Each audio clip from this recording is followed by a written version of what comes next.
धर्मपाल सिंह नाम का एक कैदी होता है। उस कैदी को निचली अदालत से सजाए मौत का हुक्म सुनाया जाता है और कहा जाता है कि इस व्यक्ति को तब तक फांसी के फंदे पर लटका के रखा जाए जब तक इस व्यक्ति के प्राण न निकल जाएं। इसके बाद उस व्यक्ति ने उच्च अदालत में जाकर अपील करता है, फिर सुप्रीम कोर्ट में अपील करता है, उसके बाद फिर राष्ट्रपति के यहाँ अपील करता है और धीरे धीरे करके ऐसे ही 18 साल का वक्त बीत जाता है। 18 साल के वक्त में उस व्यक्ति को ऐसी जगह पर रखा जाता था, ऐसी काल कोठरी में रखा जाता था जहां ना तो सूरज होता था, ना ही किसी चिड़िया की चहकने की आवाजें आती थी, ना ही किसी इंसानों की आवाज आती थी। साल में सिर्फ एक बार ही वो सलाखों से बाहर निकल के आता था। वहीं रहना, वहीं खाना, वहीं सब कुछ वहीं करना होता था, एक ऐसी काल कोठरी के अंदर जहां किसी की कोई आवाजाही नहीं होती थी। ऐसे ही उस व्यक्ति को जब देखा जाता है तो 46 साल उसकी उम्र होती है और 46 साल की उम्र में वो 70 साल का दिखने लगता है। आखिरकार 13 साल 5 महीने के बाद राष्ट्रपति उसके फाइल को सुनते हैं, देखते हैं, पढ़ते हैं और पढ़ने के बाद उसको रिजेक्ट कर देते हैं। लेकिन इस बीच में 4 राष्ट्रपति बदल जाते हैं। पहले राष्ट्रपति के.आर. नारायण, एपीजे अब्दुल कलाम साहब, प्रतिभा देवी सिंह पाटिल और प्रणब मुखर्जी। आखिरकार प्रणब मुखर्जी ने 4 अप्रैल साल 2013 को उसकी अपील को खारिज कर दिया था और उन्होंने भी यही कहा था कि इस व्यक्ति को फांसी मिलनी ही चाहिए। क्या है पूरी कहानी, इस कहानी के माध्यम से जानते हैं और समझते हैं। आदाब, नमस्कार, सत श्री अकाल। मैं उस्मान सैफी। आज की जो सच्ची घटना मैं आपको सुनाने जा रहा हूँ, ये सच्ची घटना है हरियाणा प्रदेश का जिला है सोनीपत और सोनीपत सदर थाना क्षेत्र का एक गांव लगता है शाहपुर तुर्क। ये 17 जनवरी साल 1991 की बात है। 19 साल की एक लड़की जिसका नाम पूनम उर्फ विमला होता है, अपनी छोटी बहन निर्मला के साथ पहुंच जाती है सीधा एसएचओ के पास, थानेदार के पास, और जाने के बाद कहती है कि साहब, गांव का ही एक लड़का है, नाम इसका धर्मपाल सिंह है, उसने मेरे साथ घर में घुसकर बलात्कार किया है। जैसे उस लड़की ने ये बात कही, पुलिस वालों ने इस मामले में एफआईआर दर्ज करते हैं और एफआईआर दर्ज करने के बाद मुकदमा अपराध संख्या 11/1991 आईपीसी की धारा 376 और 452 के तहत मुकदमा दर्ज कर लिया जाता है। उस आरोपी की गिरफ्तारी के लिए तमाम दबिशें दी जाती हैं। काफी कोशिश करने के बाद आखिरकार उस व्यक्ति जिसका नाम होता है धर्मपाल सिंह, उसको गिरफ्तार कर लिया जाता है। उस वक्त जब इसने घटनाक्रम को अंजाम दिया था तब उसकी उम्र लगभग 22 या 23 साल के आसपास रही होगी। गिरफ्तार किया जाता है। गिरफ्तार करने के बाद उसको जेल भेज दिया जाता है और जब उसे जेल भेजा जाता है तो 2-3 साल यानी कि साल 1993 में उसे अदालत की तरफ से एक फैसला आता है और ये कहा जाता है कि इसको 10 साल का कठोर कारावास की सजा सुनाई जाती है। बस वो सलाखों के पीछे था ही, लेकिन सलाखों के पीछे रहने के साथ साथ ही इसी बीच में जो पूनम होती है, पूनम उर्फ विमला होती है, उसकी शादी हो जाती है। उत्तर प्रदेश के मेरठ का एक गांव लगता है, वहां का रहने वाले एक लड़के से उसकी शादी हो जाती है। वो अपनी ससुराल चली जाती है। लेकिन इसी बीच में जो धर्मपाल सिंह होता है, उसने अदालत में जाकर हाईकोर्ट में, पंजाब एंड हरियाणा हाईकोर्ट में जाकर एक अपील दायर की। उसने एक जमानत के लिए एक याचिका दायर की और उसकी जमानत को मंजूर कर लिया जाता है। उसकी याचिका को मंजूर कर लिया जाता है और उसको जमानत मिल जाती है। 4 जून साल 1993 को वो जेल से यानी कि जमानत पर बाहर आ जाता है और जैसे जमानत पर बाहर आ जाता है, अभी 1, 2, 3, 4, 5 ही दिन बीते थे कि उसके सर पर खून सवार हो जाता है। वो अपने छोटे भाई जिसका नाम निर्मल होता है, अपने छोटे भाई के साथ निर्मल के साथ जाता है और सीधा पहुंच जाता है पूनम उर्फ विमला के घर पर।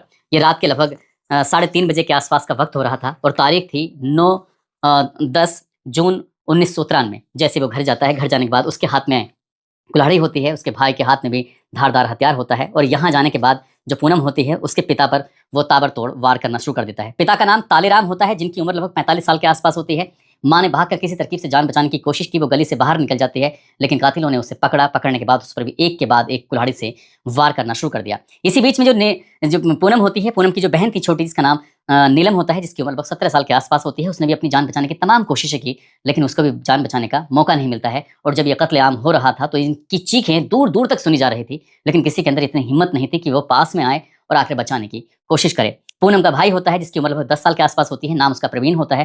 प्रवीण भी खूब चीख रहा था, चिल्ला रहा था, लेकिन ना तो उसकी चीखों की आवाज़ कातिलों तक पहुंच रही थी और ना ही उसकी चीखों की आवाज़ आसपास के जो गांव के घर है वहां तक भी नहीं पहुंच पा रही थी। और एक और भाई होता है जिसका नाम टीनू होता है, जिसकी उम्र 12 साल होती है। एक ही रात के अंदर लगभग एक घंटे या 1.5 घंटे के अंदर ही 5 कत्ल कर दिए जाते हैं, वो भी भयानक रूप से। जो जहां मिल रहा था उसको वहीं पर कुल्हाड़ी से वार किया जा रहा था। वो बचने की तमाम कोशिशें कर रहे थे, लेकिन कुछ भी हासिल नहीं हो रहा था और कातिल ने उनको पकड़ा। पकड़ने के बाद खींचता हुआ, घसीटता हुआ सबको एक जगह लाकर लाशों का ढेर लगा देता है। 5 लाशें थीं। अब यहाँ से ये जानकार बताते हैं, आसपास के लोग बताते हैं, मीडिया की रिपोर्ट बताती है कि इस लड़की तक खबर पहुंच जाती है जिसका नाम पूनम होता है। तो पूनम अपने जब पति के साथ मौके पर पहुंचती है, मौके पर आने के बाद फिर गांव में जब अपने एक बहन को, 2 भाइयों को, माता और पिता को मरा हुआ देखती है, उनको बहुत बुरी तरह से कटा हुआ देखती है, तो उसके बाद फिर गांव के लोगों से हाथ जोड़ते हुए, रोते हुए, गिड़गिड़ाते हुए अपील करती है कि मेरे साथ थाने चलो और एफआईआर दर्ज करा दो ताकि हम इनका पोस्टमार्टम करा सकें और कार्रवाई करा सकें। लेकिन गांव के अंदर शायद किसी में इतनी हिम्मत नहीं थी कि इस मामले में कुछ कदम उठाते या कुछ बात करते। आखिरकार वो लड़की अकेले ही थाने पहुंच जाती है और थानेदार होते हैं उस वक्त चमन लाल। चमनलाल के पास जैसी ही सूचना पहुंचती है तो बड़ी संख्या में फोर्स मौके पे पहुंच जाती है, गांव में आ जाती है। गांव में आने के बाद सभी लाशों को कब्जे में लेने के बाद पोस्टमार्टम के लिए भेजा जाता है और पता चलता है कि एक एक व्यक्ति को कई कई बार कुल्हाड़ियों से, कई कई बार किसी धारदार हथियार से वार किए गए थे। आखिरकार ये मामला फिर अदालत पहुंच जाता है। अदालत में जाने के बाद तारीख पे तारीख पढ़ना शुरू हो जाती हैं और वो ऐसी ही एक तारीख आती है 5 मई साल 1997 में सोनीपत की जिला अदालत से ये फैसला सुनाया जाता है कि इन दोनों भाई यानी कि निर्मल सिंह और जो उसका बड़ा भाई होता है जिसका नाम धर्मपाल सिंह होता है, इनको आईपीसी की धारा 302 के तहत सजाए मौत का हुक्म सुनाया जाता है और इन्हें तब तक फांसी के फंदे पर लटका कर रखा जाए जब तक क्या इनके प्राण ना निकल जाए। इस तरह की बात थी। आखिरकार इन्हें मौका मिलता है।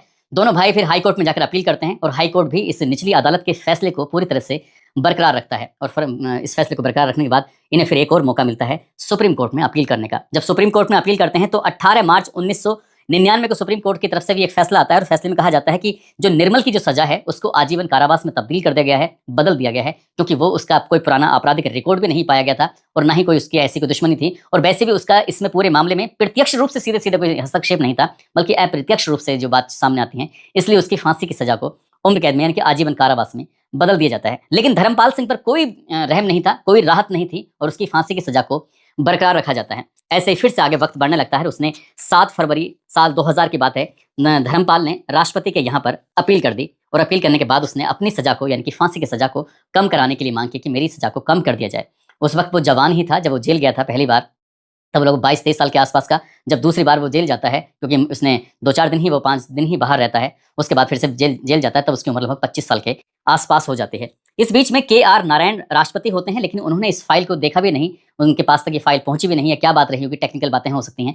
APJ अब्दुल कलाम साहब के पास भी ये फाइल नहीं पहुंच पाती है। प्रतिभा देवी सिंह पाटिल होती है, उनके पास भी फाइल नहीं पहुंच पाती है। प्रणब मुखर्जी के पास जब फाइल पहुंचती है तो उनके पास भी पहुंचने में वक्त लगता है और 4 राष्ट्रपतियों के कार्यकाल हो जाते हैं और 4 राष्ट्रपति कार्यकाल होने के दौरान ही 13 साल 5 महीने का वक्त बीत जाता है। तब जाकर प्रणब मुखर्जी ने 4 अप्रैल साल 2013 को आखिरकार इस अपील को खारिज कर दिया था। लेकिन इस अपील की जब खारिज होती है तो एक बात और साथ में चलने लगती है। वो तारीख पिछले बीती हुई तारीख थी 19 नवंबर 2003। 19 नवंबर 2003 को जो बलात्कार के मामले में वो जेल गया था, जिसमें उसको 10 साल की कठोर कारावास की सजा सुनाई गई थी, दरअसल उस मामले में तो उसे अदालत ने बरी कर दिया था। और बरी करने के साथ फिर एक कहानी सामने आती है। दरअसल मेरठ का रहने वाला एक लड़का होता है जिसका नाम तालेराम होता है। तालेराम मेरठ के ही किसी गांव का रहने वाला होता है। वो खाने कमाने के इरादे से पहुंच जाता है सोनीपत के इस जो सदर इलाका है, उसका गांव लगता है शाहपुर तुर्क, और शाहपुर तुर्क में एक ऐसे व्यक्ति के पास पहुंच जाता है जिसका नाम नाथन होता है। नाथन बिल्कुल अकेला होता है, उसके परिवार में कोई नहीं था, उसका सगा कोई नहीं था, खानदान में तो उसके थे, लेकिन उसके पास 4 एकड़ जमीन होती है, साथ ही उसके पास एक घर होता है। जैसे वो नाथन इस लड़के को देखता है, तालेराम को देखते ही उसे कहता है कि अगर तुम्हें कोई एतराज ना हो तो मैं तुम्हें अपना बेटा बनाना चाहता हूँ, मैं तुम्हें गोद लेना चाहता हूँ। इस तरह की बात थी। तालेराम ने कहा मुझे तो साहब कोई एतराज नहीं है। तो इस यहाँ पर ये तालेराम इस नाथन के घर में रहना शुरू कर देता है और ये फिर वक्त आगे बढ़ने लगता है। तभी नाथन ने तालेराम की एक लड़की जिसका नाम कृष्णा होता है, कृष्णा से वो शादी करवा देता है और जैसे कृष्णा से शादी होती है तो कृष्णा को फिर 3 लड़कियां पैदा होती हैं और 2 बेटे पैदा होते हैं। यदि हम 3 बेटियों की बात करें तो सबसे बड़ी वाली बेटी का नाम निर्मला होता है, दूसरी बेटी का नाम पूनम उर्फ विमला रखा जाता है, तीसरे बेटे का नाम नीलम रखा जाता है और 2 बेटे होते हैं, एक का नाम टीनू होता है और 5वें बच्चे का नाम होता है प्रवीण। 2 बेटे 3 बेटियां होती हैं। इस घर में सब कुछ ठीक ठाक चल रहा था, लेकिन इस जो नाथन के एक परिवार के ही सदस्य होते हैं, जिनमें धर्मपाल और भी कई परिवार के लोग होते हैं, उन्हें इस बात से ऐतराज था कि जमीन को लेकर जो झगड़ा था, 4 एकड़ जमीन थी, घर था, इस बात को लेकर आपस में विवाद था। और बताने वाले ऐसा बताते हैं कि ये बलात्कार का जो मुकदमा लिखवाया गया था साल 1991 में, थाने में जाकर खुद पूनम जाती है कि मेरा साहब इसने बलात्कार किया, घर के अंदर घुसा और इसने ये सब काम किया धर्मपाल ने। तब जाकर इस मामले में ये बताया जाता है कि वो जमीन का ही झगड़ा था, असल झगड़ा, और ये बलात्कार जैसी कोई बात नहीं थी। यही कारण है कि साल 2003 में 19 नवंबर की वो तारीख थी, आखिरकार उसको उस बलात्कार जैसे गंभीर अपराध से बरी कर दिया जाता है। लेकिन वो बरी जरूर हो जाता है, लेकिन साल 1997 से लेकर साल 2013 तक वो अलग अलग कई जेलों के अंदर रहा। और जब ऐसा बताया जाता है कि जिसको फांसी की सजा का हुक्म दिया जाता है उसको तन्हाई वाली जेल में रखा जाता है, और तन्हाई उनकी सुरक्षा की दृष्टि से रखा जाता है, लेकिन उसको ऐसी जगह रखा गया था, ऐसी कालकोठरी के अंदर रखा गया था जहां ना किसी आदमी की आवाजाही होती थी, ना ही किसी इंसानों की आवाज़ सुनी जाया करती थी, ना ही किसी जानवर की आवाज़ आया करती थी, और ना ही किसी से मिलने की अनुमति हुआ करती थी। हालांकि सुरक्षा की दृष्टि से पुलिस वालों की नज़र उस पर जरूर रहती थी, लेकिन ना उसने कभी उगता हुआ सूरज देखा, ना ही उसने कभी डूबता हुआ सूरज देखा।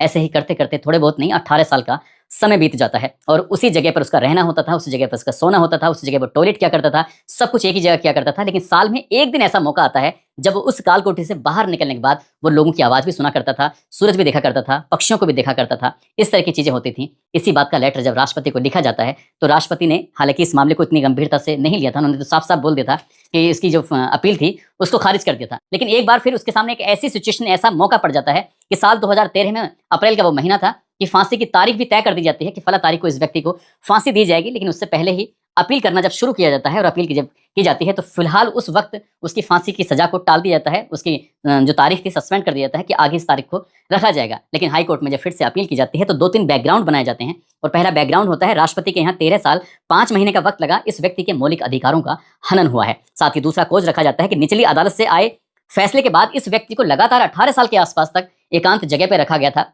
इसने ना इंसानों को देखा ना कुछ देखा और 40 साल की इसकी उम्र होती है और 40 साल में ये 70 साल जैसे बूढ़े आदमी की तरह दिखाई देता है। तीसरा ही एक ऐसा ही खोज होता है कि 19/11/2003 के निर्णय के बाद बलात्कार से जिस आदमी को बरी कर दिया गया हो और राष्ट्रपति के समक्ष वो वाला मामला मुद्दा पहुंचाया ही नहीं गया था, जबकि इसके भाई की जो सजा थी मृत्युदंड की सजा को आजीवन कारावास में इसलिए बदल दिया जाता है क्योंकि उसके भाई का कोई पिछला आपराधिक रिकॉर्ड नहीं था।